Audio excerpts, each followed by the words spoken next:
¿Qué tal? Un gusto que se pasen a ver mi nuevo video. Hoy quiero tocar un tema bastante curioso que ha estado sucediendo en los últimos años. Creo que se ha empezado a notar principalmente en lo que fue el último proceso mundialista y los torneos y competiciones recientes a nivel de CONCACAF. Y es el evidente descenso o pérdida de protagonismo que han estado teniendo las selecciones que históricamente habían sido las más fuertes del área, en contraste con el gran crecimiento de otras que han venido opacando a las antiguas dominantes en la zona. Y es que ya es bastante evidente que las históricas o las selecciones que nos habían acostumbrado a ser las más competitivas no pasen por un buen momento deportivo.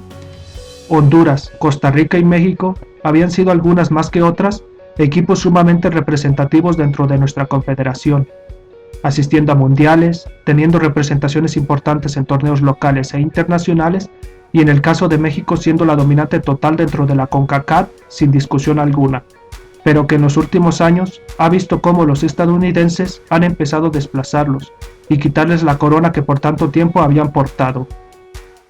Ahora bien, vamos a analizar los casos de manera individual, iniciando por las dos selecciones centroamericanas, cuya situación es muy parecida. Empecemos con Honduras, histórica selección y una de las más representativas de Centroamérica, la cuarta de CONCACAF, que acumula más participaciones en mundiales con 3, con un tercer lugar en Copa América y destacando en categorías menores donde ya fueron cuartos en Juegos Olímpicos. A raíz de lo que fue la primera clasificación de Honduras a un mundial en 1982, les tomó bastante tiempo volver a ser partícipe del torneo, y lo hizo tras conjuntar un buen equipo para la eliminatoria 2010 y consiguiendo de esta manera su boleto a Sudáfrica. El problema viene después de eso. El conseguir un objetivo tan deseado y sobresaliente terminó generando que en Honduras se centraran en trabajar en torno a esa generación, la cual es verdad que en su mayoría llegó a buena edad al proceso de Brasil 2014, donde volvieron a conseguir el objetivo y clasificarse al mundial. Pero el problema fue el siguiente proceso. Los jugadores que tanto le habían dado a Honduras se empezaron a bajar del barco y sus reemplazantes quedaron muy lejos de poder llevar a cuestas el peso de su selección. Lo que parecía una buena camada de futbolistas por los logros en categorías menores, por ejemplo en los Juegos Olímpicos de Río 2016, no fueron más que una cortina de humo, y terminaron condenando a la selección catracha a vivir una crisis cada vez peor. Como también es bastante común en estos casos, las decisiones de sus directivos se terminaron por convertir en un cáncer que solo agudizaron la crisis. Malas elecciones de técnicos, corrupción o favoritismos a la hora de llamar a ciertos jugadores de determinados equipos a su selección, o también la falta de torneos o competiciones adecuadas para los jugadores de su cantera. Y es que el llamado torneo de reservas en Honduras es bastante caótico, debido a la pandemia. 2020 fue suspendido y provocó que en un lapso no se contara con una competición adecuada en la cual los diferentes clubes pudieran darle rodaje a sus jóvenes. Eso terminó produciendo una baja calidad en las selecciones menores, donde no lograron clasificar al Mundial Sub-17 y Juegos Olímpicos. Finalmente, hay otro punto que me parece que ha estado repercutiendo en menor medida a la crisis del fútbol hondureño, y es la falta de competitividad y nivel de su liga doméstica. Con solamente 10 clubes, se termina generando, al menos en mi opinión, una falta de variedad que termina afectando la competencia. Y aunque es un problema que ha prevalecido todo el tiempo, también hay que hablar de la calidad en la infraestructura. Canchas en mal estado e instalaciones inadecuadas para practicar el fútbol adecuadamente, lo cual termina por generar un pobre desarrollo en el futbolista hondureño, que a la hora de salir a competencias internacionales se ven superados por la dinámica y velocidad de sus contrincantes, al estar acostumbrados a practicar un fútbol lento dentro de su liga. Pues bien, ahora hay que tocar a la otra selección centroamericana que últimamente le ha dado por dar lástima, que pasó del cielo al infierno en cuestión de años. Hablamos de Costa Rica, cómo no. Selección histórica en CONCACAF, la tercera con más participaciones en mundiales dentro de la misma, y la única aparte de México y Estados Unidos que ha logrado superar la primera fase del torneo mundialista. Caso similar a Honduras, su decadencia empezó inmediatamente después de haber alcanzado un objetivo mayúsculo, como lo fue su heroica y sorprendente participación en Brasil 2014, donde surcaron una fase de grupos con 3 campeones del mundo y terminarían alcanzando los cuartos de final, E igual que en el caso de los catrachos, este logro terminó por producir un adormecimiento en Costa Rica, tratando de estirar de más esa generación gloriosa y no preparando adecuadamente un recambio generacional de jugadores.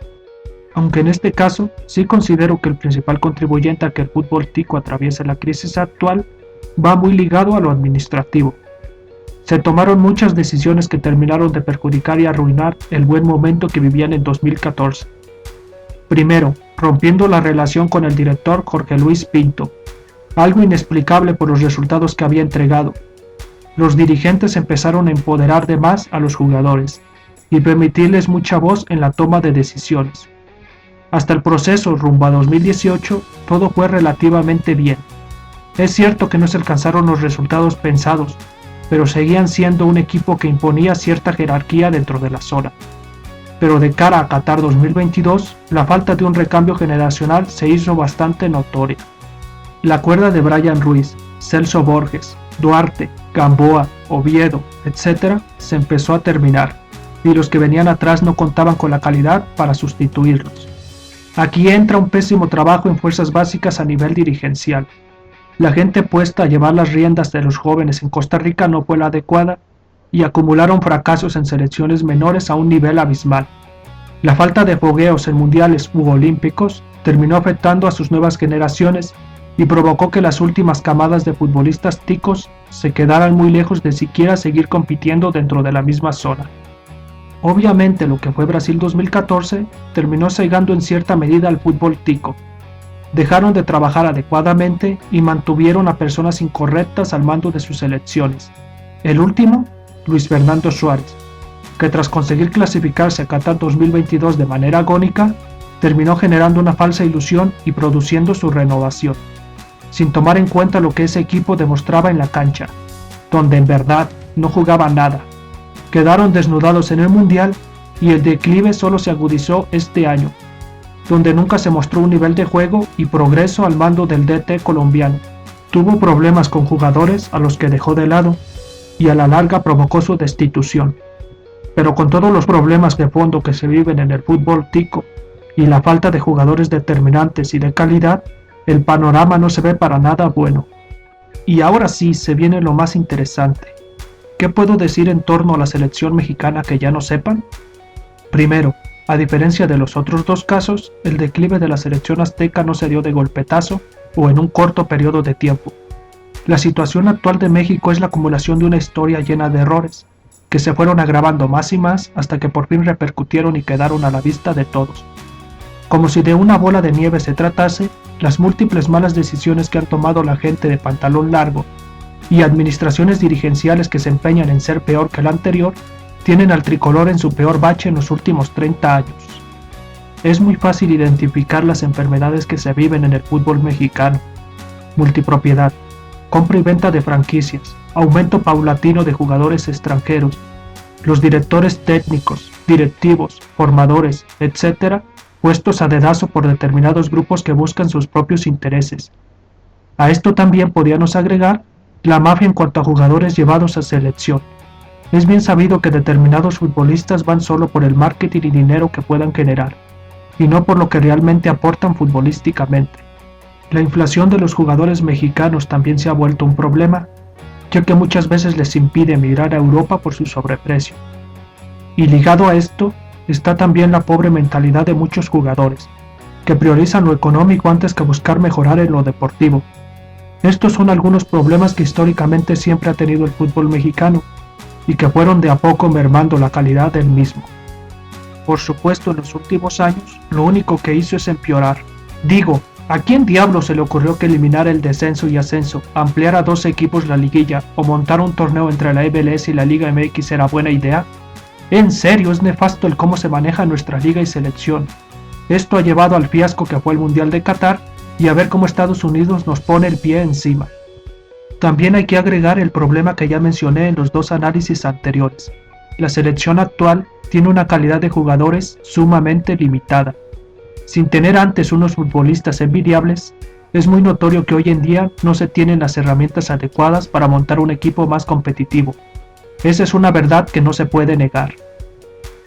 Habiendo hecho el análisis de todo lo que tiene estas selecciones tan mermadas en cuanto a su nivel se refiere, hay que hablar de la otra cara de la moneda.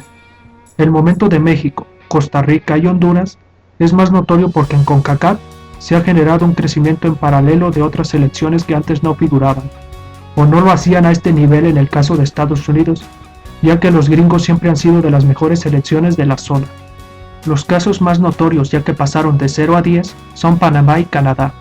Los canaleros han crecido a una velocidad abismal en los últimos 10 años, y en la actualidad es indudable que es la mejor selección de Centroamérica.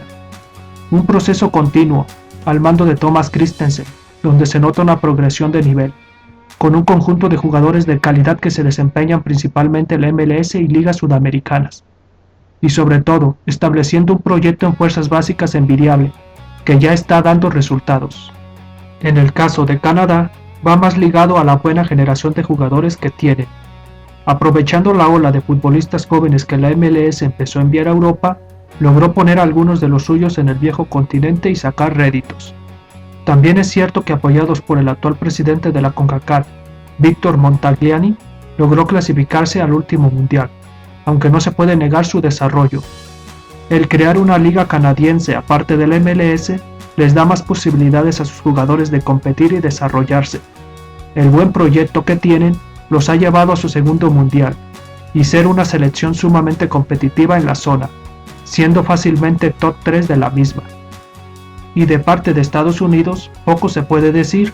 El fracaso que supuso la no clasificación a Rusia 2018 fue el detonante de que los gringos se pusieran a hacer lo que mejor hacen, que es crear proyectos deportivos exitosos con vistas a ser los mejores, y al menos en CONCACAF lo lograron en un corto periodo de tiempo.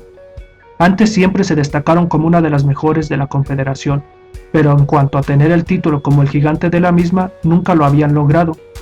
Es verdad que tuvo momentos en que este tema salió a flote, por ejemplo, a principios de los 2000, pero siempre tuvo cuestionamientos debido a la presencia de la selección mexicana. Pero hoy en día no hay discusión alguna, los estadounidenses son los mejores de la zona y no se cansan de demostrarlo. Su proyecto es magnífico. Aprovechan en muchas ocasiones sus nexos con clubes europeos para enviar a sus jóvenes a continuar su formación. No les importa lo económico, sino exclusivamente lo deportivo. Empezaron a traer jugadores de buena edad a fortalecer su liga y no solamente a grandes figuras en el ocaso de su carrera para generar marketing. Todos en el fútbol estadounidense buscan o siguen un mismo objetivo, y no hay discrepancias entre determinados grupos como sucede en México. En fin, que han montado un proyecto sumamente sólido que pinta para generar réditos por muchos años. Y estas son las 3 más destacadas, pero tranquilamente podríamos mencionar a Jamaica, que en base a aprovechar la buena cantidad de jugadores con origen en su país que se desempeñan en Inglaterra, han logrado conformar una selección sumamente interesante. O tenemos el caso de Guatemala, que si bien su proceso aún está muy verde, al menos pinta bien en manos de Luis Fernando Tena.